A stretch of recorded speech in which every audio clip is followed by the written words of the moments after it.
কে বলেছে ছেলেরা এফোর্টস দিতে জানে না? যাদের সত্যিই নিজে থেকে এফোর্টস দেওয়ার ইচ্ছা থাকবে তারা অবশ্যই কিন্তু এফোর্টস দেবে। ঠিক তেমনই আজকের এই অর্ডারটা করেছিল কিন্তু একজন ভাই, আর সে আমাকে এই গোলাপগুলো দিয়ে গেছিল। আর সে এটাও বলেছিল, দিদি ভাই আমার কিন্তু প্রিয় মানুষের জন্মদিন, আমি তাকে একটা সারপ্রাইজ দিতে চাই। আর আমি এটাও চাই যে তাকে এরকম গোলাপ প্রিজার্ভ করা ঝুমকা আর একটা ফ্রেম দিতে। তো তুমি সেটা কিন্তু অবশ্যই সুন্দর করে বানিয়ে দিও যাতে সেটা তার খুবই পছন্দ হয়। আর সেই দিন তার কথা শুনে মনে হয়েছিল যে সত্যি একটা মানুষ ঠিক কতটা ভালোবাসলে এতটুকু করতে পারে।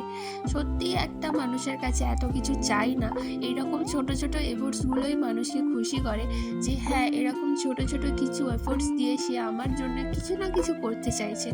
তো যাই হোক, সেই ভাইয়ের কথা মতো কিন্তু আমি পুরোটাই কাস্টমাইজ করেছি। আর সে বলেছিল যে এখানে কিন্তু তার নামটাও অবশ্যই উল্লেখ করে দিতে হবে। আর সত্যি বলতে এই রোজ দিয়ে করা ঝুমকাটা এতটা সুন্দর লাগছে যে বলার মতন না। আর তোমাদের কেমন লেগেছে জানাতে কিন্তু ভুলো না। টাটা।